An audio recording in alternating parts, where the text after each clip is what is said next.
Thank you everyone so much for joining us this morning on the season finale of America Through the Eyes of Admiral Harry Harris. This is a series that the American Chamber of Commerce in Singapore, AmCham Singapore, has been running for most of the year.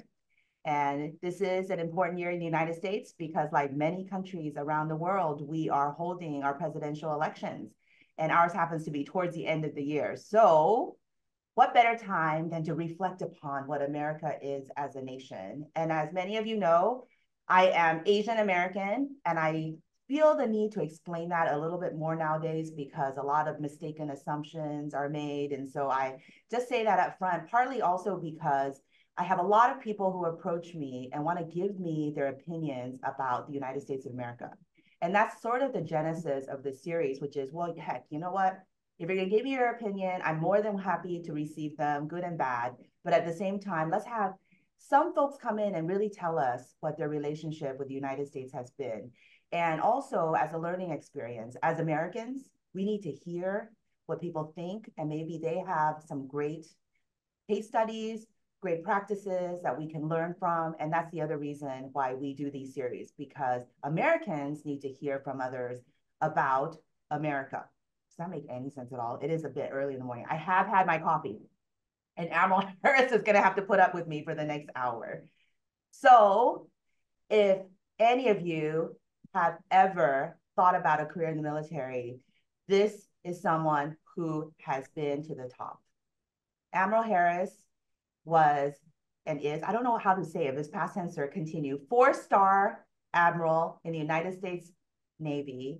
And you will see from his biography, there's a long list of very impressive, very intimidating credentials. And at the same time, after he finished his career in the military and retired in 2018, he then became the United States ambassador to South Korea, which is a pivot. But at the same time, given his knowledge of the region, maybe it was not too far-fetched. We will hear from the Admiral how that transition happened. And so today, for the first half hour, we'll be on LinkedIn Live, having a conversation and learning about his journey. And I know some of you are aware that I also position this in some ways as learning from an Asian American, their perspective on America, because that's something that's very dear to me in my quest to understand what my role as an Asian, as an American, what's that really mean? I'm still thinking about it after having become a US citizen in my teens. My family immigrated from Taiwan to the US when I was 7 years old. And so we're very proud to be American. We're very grateful to our country, but there is that whole identity thing, right? And so I wanted to explore that as well with Admiral Harris. So why don't we go ahead and get started? Welcome, Admiral Harris. We're so thrilled to have you, and you're joining us from Colorado. Hsien-Hsien, great to be with you, and great to be with AmCham Singapore. Thank you so much. I think because the premise of this is America through your eyes. So I thought maybe we could just open it up with asking you what your relationship with our country has been throughout your life and your career. Just to put it out there, everybody, you're listening to two people who love our country dearly, but at the same time, right, we live there. And so, have an opinion. Can we hear from you about your relationship with the United States? Yeah, for sure. I don't know how far back to go, so I'll just go back to the beginning. Like you, I'm Asian American. My father was American from Tennessee. My mom was from Japan. They met during the occupation of Japan following World War II. They met in the early 50s. They got married in the mid 50s. I came along. And then 2 years later, my mom and I immigrated to the U.S. When my dad retired from the Navy and went back to his home state of Tennessee. So I grew up in Tennessee, spent 10 years there, and then we moved to Florida, went to high school in Florida, junior high school, and then I went to the Naval Academy, and I graduated with a class in 1978. And so I've never looked back, right? I left Florida to go to Annapolis in 1974 when I graduated from high school, and then went through the Naval Academy, was commissioned in 1978, and then I spent the next 40 years in the Navy. And then I retired in 2018, like you said, and then I went off to to try my hand at diplomacy. I'll tell you that we don't have, unlike Singapore in the United States, we don't have um, mandatory national service. We used to during the Vietnam era and World War II and all that. We had the draft, but we don't have the draft now. We haven't had it for decades, and so we have an all volunteer force. So I volunteered to join the services, to join the forces, to join the Navy, and I've spent my life defending America. That's what I did for my vocation.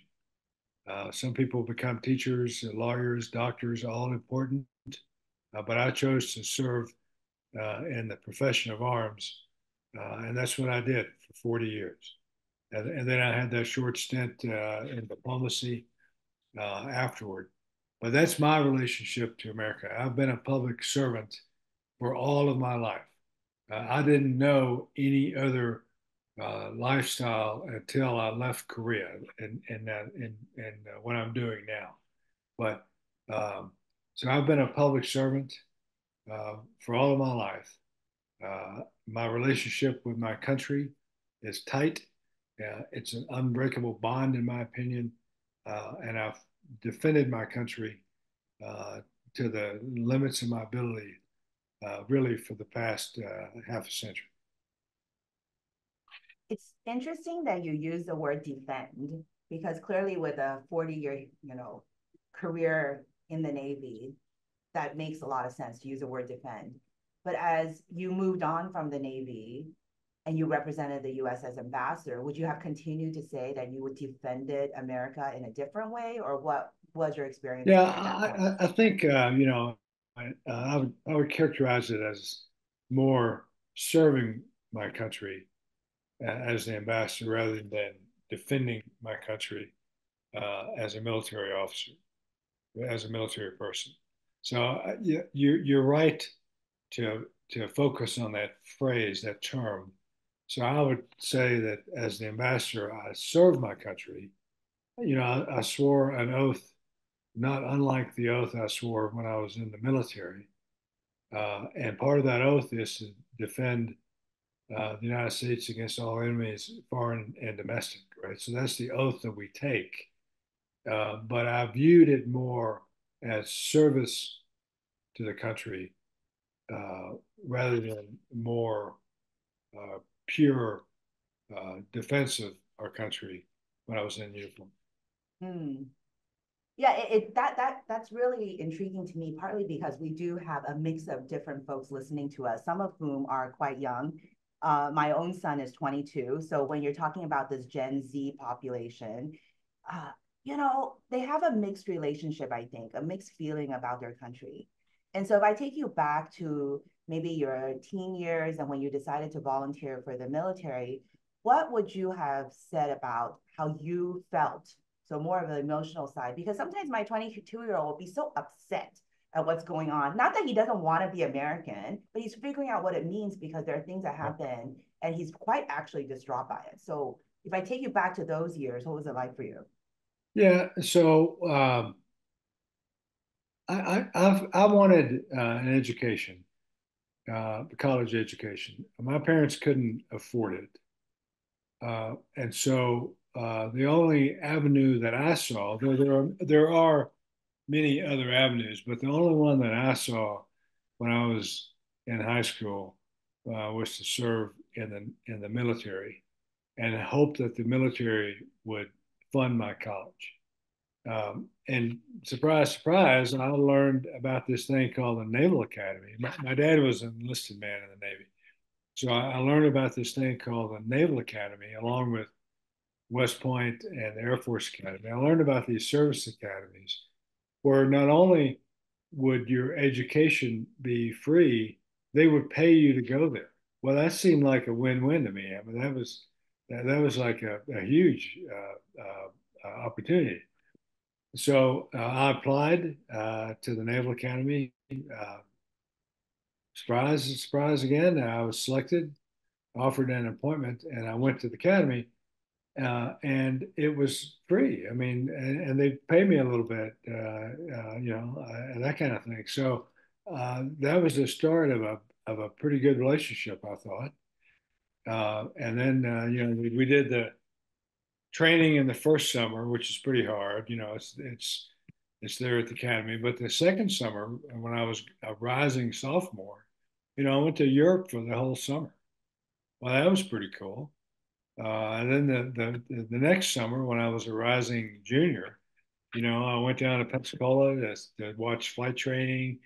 I went to Newport to see how the ships worked. I went to New London, Connecticut to see submarines, and I went down to Quantico to see the Marines. And this was all to expose midshipmen, students at the Naval Academy, to the different branches of the Navy and the Marine Corps team. And then when I was a rising senior, the Navy sent me to New Zealand to do an exchange tour with the New Zealand Navy. Well, that was way cool. And so, my adventure really started when I was going to the academy, and I kind of liked it. As a matter of fact, I liked it a lot. And then when I graduated, I went aviation, went to flight training and all of that. And I never thought that I would get out, right? I mean, I thought that, my initial obligation of service was 5 years, and then that came and went, and then the Navy kept offering me new adventures, and I thought, well, shoot, I'll just stick with this a little bit further to see what else is they're going to offer me, and then at some point they offered me graduate education at civilian colleges in the United States, and they offered me command.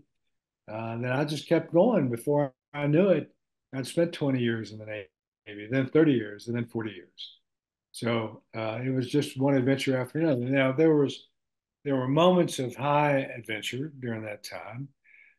There was Desert Shield, Desert Storm. There was Iraqi freedom, enduring freedom. That's Afghanistan. There was Willing Spirit, which is Colombia hostages. There was a 10 document and Odyssey Dawn, which were the Libya operations. There were a lot of things going on in the latter quarter of the 20th century and the first part of the 21st century that was exciting. And I had a knack for it, and I was trained well. So I just stayed in. I never thought about getting out until I had to think about getting out. And that's sort of my life story in a nutshell. You make it sound so exciting. I remember in college, I had a friend, Emily, who also was ROTC, and she tried to convince me because you didn't have to join straight off the bat. You could join like sophomore year, second year. She was like, Shen, why don't you join me? We can do. She ended up staying in the Navy, but she did have some, just thinking like, should I be in the Marines or should I be in the Navy? But she stayed in, and I think she also retired recently. And you make it sound so exciting. But it was exciting to be frank with you. And it's not everyone's cup of tea, right? I mean, a lot of folks, most of my classmates graduated with me from the Naval Academy, got out after 5 years, and then another got out within 10 years. Some made a career, and a quote unquote career is 20 years. And so they stayed until 20, and then some stayed until 30, and then a handful of us stayed until 40. Like four of us stayed until 40 years. So, but it's not everyone's cup of tea. But what it does give you, and this is not a recruiting pitch, but for your son, but if he joins the military and spends a minimum amount of time, that time will be time well spent, and certainly it'll be attractive to employers to know that your son spent time in the military.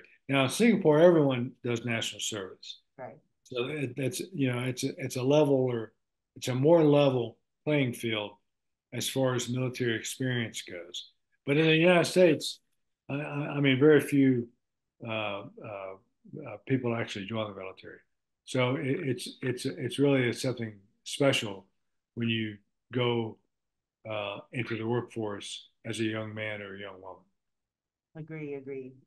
The other thing that strikes me about your 40 years and the way you portray it is that our country, the United States, was very generous.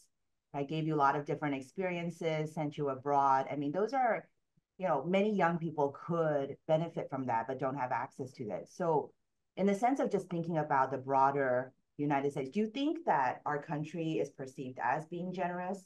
Or, because this whole thing is about us understanding how America is viewed in the world, Yeah. and the way you say it, America's generous. Do you think that's would other Yeah, people would feel the same way? I think it's in the eyes of the beholder, right? I mean, I believe that our enemies, and we have enemies, fear us. And I think that's a good thing. We want uh, countries to know that if they take us on, it's going to be costly. And so that's one aspect of being an American that is important on the world stage. That we are truly a powerful country, uh, and we have, fortunately or unfortunately, just the way it is, we have a lot of experience in exercising our military power over the course of this century so far. But for our friends and allies, I think we are viewed differently, and rightly so. I think we're viewed as a defender of them, of the values that we share, and we are viewed as a benefactor in many cases, and we're viewed as generous in some cases. So I think it depends the on the on the country who's looking upon us as to how they feel about us. Yeah, and like you said, that is probably the correct way, right? We can't, for certain countries, we have a different relationship with them, and we certainly see that here in Southeast Asia. We are celebrating the 20th anniversary of the U.S. Singapore Free Trade Agreement this year, and last year at AmCham's Regional Economic Conference, we had the American chief negotiator for this FTA, Ralph Ives, with us here in Singapore, and we had Tommy Koh, who's on the Singapore side. And of course, they spoke a lot about trade. I mean, it is a free trade agreement, but the way they positioned it as well was that both sides had what they needed to get out of it, and that it needed to benefit both sides. So that perception too of the United States as one that I thought the way it was portrayed was the United States is fair. It tries to help other countries understand what would make sense for the economy and for free trade. Do you think, there's been a lot of discussion about our propensity as Americans to talk about democracy and to try to sell democracy and bring democracy to the world. It's a little bit about our perceptions on trade as well. Do you think that we've been doing a good job of helping people understand our perspective on these very important topics of democracy, trade, et cetera? In a word, no. And for some reason, and I don't know why, but perhaps some of your audience today will have a better understanding. But we have come to the position where both primary political parties in the United States are opposed to free trade agreements. When I was in uniform in the 2016 or 2017 timeframe, I was an advocate for TPP, the Trans-Pacific Partnership. Sort of an unusual position for a military officer to take, especially a senior officer. But I viewed the trade aspects as augmenting the security aspects amongst the 12 nations that were part of TPP. But surprise, surprise, in the 2016 election, I'm sorry, when I said 2017, 2018, I meant 2015, the 2016, when I was a vocal advocate of TPP. In the 2016 election, both candidates, candidate Trump then and candidate Clinton, both were opposed to TPP. Okay. Well, I mean, that's where we are now as a country. We fortunately we honor our agreements that we have made. The Singapore agreement is case in point. The Korean agreement, where I was a part of as a diplomat, and many others. But the likelihood of getting a free trade agreement today is less than it was. I've been an advocate publicly in the last couple of years for a free trade agreement with Taiwan. I don't think that'll happen anytime soon. So, unfortunately, we are anti-free trade agreements now as a country. But so be it. We will make do in the trade realm. I think democracy. We are a champion of democratic values, and we see that play out around the world, but especially in Asia, where we have the Quad. That's the informal grouping of like-minded democracies, the United States, Australia, Japan, and India, and other agreements like that, where we advocate for democracy and democratic values, not only in Asia, but around the world. I'm going to bring you forward a bit because these conversations on trade probably had more relevance when you became the ambassador to South Korea. So I just bring you forward to that period of time. And I know you said it was short, but gosh, I think a lot of ambassadors really do only just serve a few years. And we've seen so many different flavors of ambassadors around the world, not to mention in Singapore. I've lived here for 16 years, and I think I've met about 3 or 4 different ambassadors, and every one of them is so different. What was your take on being an ambassador? And I know, and also all of you have different stories about how you became an ambassador. And I don't know if you feel comfortable sharing it, but it would be interesting to hear about, how you became an ambassador and what was your take on being one. Yeah. So on how I became an ambassador was a little bit of a mystery to me, even now. I think you'd have to ask somebody in the Trump administration how they selected me in the first place, how I came across their scan, so to speak. But I was originally nominated to be the ambassador to Australia. And then 2 days before my confirmation hearing for the Senate Foreign Relations Committee, I was switched to South Korea. So I had to go back to Hawaii, learn about South Korea, to understand the non-military aspects of that relationship, and then come back uh, uh, later and then testify prior to being confirmed. So the how that all happened remains a mystery. So I'll just say that it was an opportunity that came my way, and let it go at that. The experience was a challenge. It was difficult. Uh, and it was difficult not because of South Korea or the military aspects or even the economic and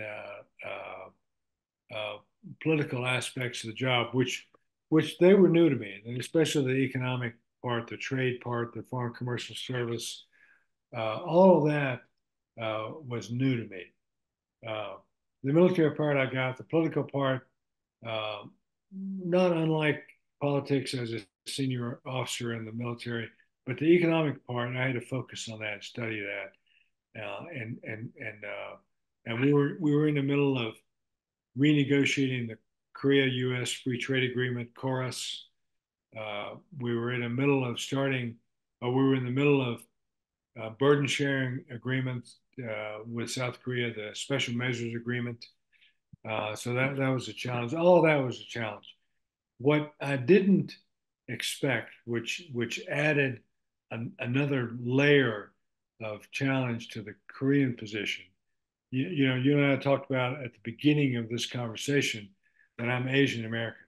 Well, let me get a little bit more specific on that.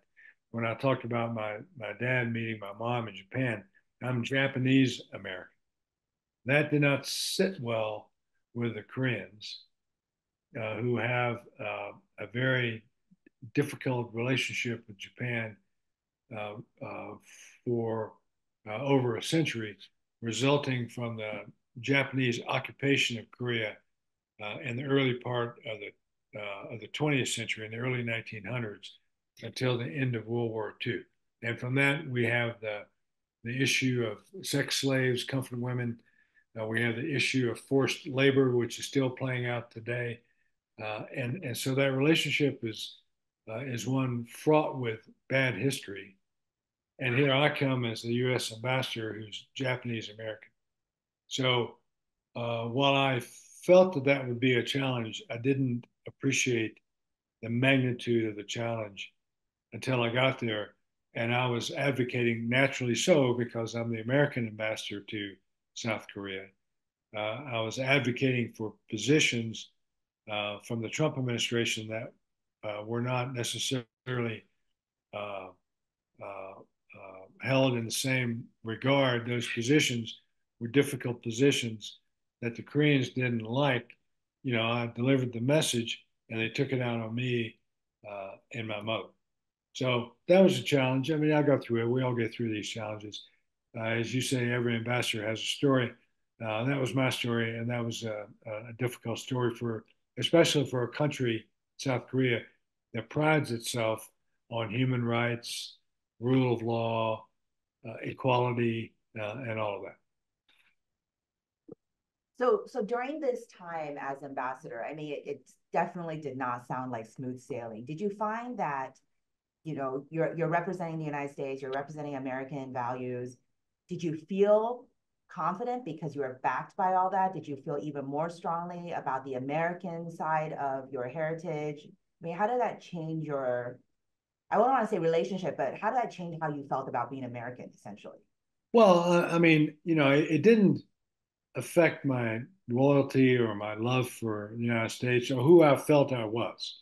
Right? Mm-hmm. I believe then, I believe now, and I believe before then that I'm an American first. Everything else is secondary to that. Asian American, Japanese American, you know, all that stuff is important because that's who I am, but it's not who I fundamentally, most importantly, am, and that's an American. And so when I was in uniform, interestingly enough, I never faced any uh, prejudice or challenges growing up, even growing up in the South and on the western edge of Appalachia and small town Tennessee. I didn't feel any prejudice about being different, about being Japanese American or anything like that. And throughout my military career, I felt not one iota of prejudice internal to the military or any place I served overseas. And I served in Cuba, in Bahrain, in Japan, in Italy, and throughout the United States. I was deployed throughout the world. I never felt any uh, prejudice about my Asian American background until I became a four-star and took a very uh, hard stance against the People's Republic of China. And then the Chinese started to attack me for my Japanese heritage, as much as for my military position as a four-star admiral in the Navy, as a Pacific Fleet commander, and then as the Pacific Command, now Indo-Pacific Command commander. That was the first time. And then the second time was when I was the U.S. ambassador to South Korea. That is super interesting. And you gave me my segue to talk about being Asian American, which was sort of my personal big question to you. As I mentioned, I'm an immigrant. I'm not even first generation, I'm an immigrant. And so trying to figure out how I actually present myself. And I like how you said you're American first, because I would like to think that I could present myself as American first, but look at me. And look at my name. So I often feel that I am not able to present myself as American first.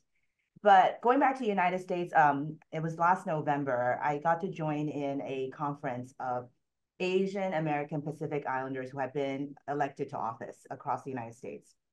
And I was actually really impressed because many of them had ethnic sounding names like mine. It could have been from any different country, Bangladesh, other places. Many of them had actually, I think I still have my American accent, but many of them did not have American accents and still had their own native language accents. But they had been elected to office. So I was so proud of Americans for electing people who are obviously American, otherwise you wouldn't be able to hold public office, but did not appear at first glance in their Yeah. look and behavior and sound. But for you, I mean, this whole Asian American thing, and you live in the United States. I haven't even lived in the US for a long time. What would you say to folks like us who are struggling to figure out how to present ourselves to the world and to the US? Yeah. So part of it, well, I mean, fundamentally, you have to be comfortable in your own skin, and I would say embrace whoever you are, right? I mean, you're Vietnamese American, Chinese American, Japanese American, Korean American, and the term Asian American, by the way, is super broad because of um, just an accident of how we characterize it, how we define it, right? In the U.S., as far as ethnic categories go. And so, Asian American can be all the way from uh, uh, west of Native American people all the way to India, right? So that encompasses a broad swath. And so you almost have to go down one level beyond the broad Asia Pacific Islander American to, Pacific Islander American, Japanese American, Korean American, Chinese American, whatever it is. You have to, because it's so broad. But even so, I think it's important to understand who we are and embrace who we are and not shy away from uh, potential controversy depending on who we are. But I like how you started the conversation, this part of the conversation. In America, you can be a four-star admiral in the U.S. Navy and not be part of the majority, right? You can be Harry Harris, American name in the Navy. You can be Paul Nakasone, Japanese name, uh, Japanese father, American mother, who's the U.S. cyber, who was recently the U.S. Cyber Command commander. You can be J.C. Campbell, American name, American father, Japanese mother, four-star admiral I'm sorry, four-star general in the U.S. Army. You can be Eric Shinseki, Japanese American chief of staff of the United States Army, right? Only in America, I think, can you have that. You would never see, or rarely would you see an ethnic person become uh, uh, head of the Navy in Japan unless they were Japanese, or in Korea unless they were Korean, or in Singapore unless they were Singapore. Singapore has a very diverse culture, right? You can be uh, ethnically Chinese, Indian, or any number of things. So I don't know how high in the armed forces you go as someone who's ethnically part of the minority in Singapore. You'd have to answer that question. But I think only in America can you have a woman who's a South Asian and African American, as one of the two leading candidates to become president of the United States. You never see that, I don't believe, anywhere else. Though we did see Prime Minister of England, of Great Britain, the United Kingdom, was Shinak. So I mean, so there are hopes around the world, I believe. So that's a positive thing, and I think again we have to embrace who we are, be proud of it, uh, but you want to be judged, I believe, on your own merits. You don't want to be judged. You want to have a level playing field. You want to be judged on your merits, not on your genetics, right? I mean, that's the ideal, that we live in a meritocracy and that the cream rises to the top, regardless of what color that cream might be. right? I mean, that's the hope. I mean, that's the ideal. We're not a perfect country. We're not there yet. There are all kinds of issues, but uh, I think that this is an experiment. Democracy, American democracy, is an experiment that is still being tested. It's still being tried, and I think that's what makes our country so great. You give me a lot of hope about what we can accomplish, regardless of what we look like and sound like and what we call ourselves. But still, you said be proud of who you are. I'm actually a little bit more than that. I'm kind of in your face about it. So people are just going to have to take it. For the time being, I think it's somewhat necessary. Before I transition off of LinkedIn Live and allow our audience on Zoom to be able to have a conversation with you, I'm just going to ask you a couple of really fun questions, and ease us out of the LinkedIn Live session. The first question I have for you is, what is your favorite American food? Uh, well, there are so many different choices, but I'll be honest with you. I love a good BLT, bacon, lettuce, tomato. I mean, I will go out of my way to order a BLT, which it's got to be the simplest thing there is, right? I mean, it's just toast, a slice of uh, tomato, some lettuce, and some bacon with a little mayo. But something about that combination, I love that. A great burger. I mean, you can't shake a stick. You can't beat a great burger. And we have this tendency now to make burgers that look like anything. Somewhere in there, there's a piece of meat. I don't know where it is. Somewhere in there. But I love just a good basic burger on a toasted bun with a little mustard down there, a little ketchup. I can't get enough of that. I'm a seafood fanatic, and so when I talk about BLT or a burger, I might have one a month, but I'll try to have seafood almost every day. And there's salmon. Uh, Salmon's my favorite. There's trout. Yeah, I I'm a noticed trout fisherman. that. So all kinds of seafood are good. I used to be stationed in Maine. I ate a lot of lobster. I went to the Naval Whoa, Academy in Maryland. Ate a lot of crab. crab. So I'm a big seafood fan. But if I have one last meal, it'd probably be a burger, I guess. I mean, if I'm gonna go, I might as well go unhealthy. So, Have you tried the smash burger yet? yeah, smash burger. I was in Korea when they opened the first Shake Shack, and literally the Uh, lines went around the block about three or four exactly. times. But smash burger, California, you're a California girl. I mean, you got In-N-Out Burger.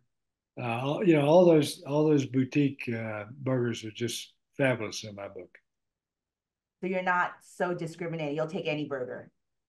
Yeah, I mean, I'm discriminating, but at the end of the day, if it's a choice between a burger and no burger, I'll have the burger. There you go. That's a good Yeah, answer. Second question before we go off on LinkedIn Live is, what is your favorite American city? yeah, yeah. So I've lived literally all over the United States, um, and I'm going to probably irritate you by not answering the question outright. Outright, but there are so many great things and so many great cities in the U.S. I love living in Honolulu. I was never stationed in San Diego, but I've got relatives in San Diego. To me, San Diego, climate-wise, has got to be just about perfect. Yeah. I was stationed in Seattle or north of Seattle and Whidbey Island. Love Seattle. You gotta like the rain though if you're in Seattle. I was stationed down in Miami, and we lived in Coconut Grove. Boy, that's a fantastic place to live. So I went to graduate school in Boston. There's nothing like living in Boston except for the winter. The winter can get a little uh, uh, it can be testy in the winter, but Boston is a fabulous city. So I don't know. I lived all over the U.S. Right now, I retired to Colorado Springs. I tell you, this is the best place. Yeah, Colorado Springs, close to Denver, close to fly fishing and outdoors. It's a health climate.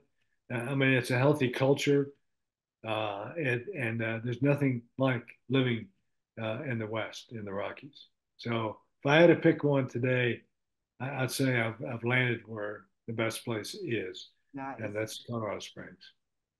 But my takeaway from what you just said, everything you just said, is that you're actually a very flexible person. You can accommodate Yeah, and enjoy pretty yeah, much anywhere you've been, which is probably, I think, the secret to your success after such a long career, doing so many different things, but also yeah, just, embracing who you are. I think we could all learn a lot from you. And I said this to everybody when we were in leadership program together with CCL, Center for Creative Leadership. You were just the most inspiring role model. And you didn't even have to say a thing. You would just sit there and we'd be like, okay, let's learn from Admiral Harris.